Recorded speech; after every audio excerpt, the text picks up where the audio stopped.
Εδώ βλέπουμε μια εναλλακτική χρήση της ώρας για σκύλο και άνθρωπο ξεχωριστά. Ένας συνδυασμός διπλής και μονής μεξικάνικης ώρας. Βλέπουμε εδώ πέρα, ο καθένας για την πάρτη του. Ο Τσίο Βάνο κάνει και κουναμπέλα. Συνηθισμένος πια από τις μεξικάνικες ώρες, μιας και το Τσιουάουα είναι και αυτά με το Μεξικό. Και η Μαρία που θα πέσει τώρα σε λίγο, εντάξει, δεν πειράζει. 3,5 κιλά και 54 κιλά η Μαρία. Αντέχει και η βάση αντέχει και μια χαρά. Λοιπόν, Τσίο!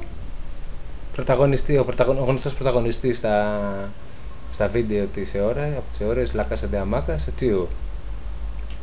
Λοιπόν,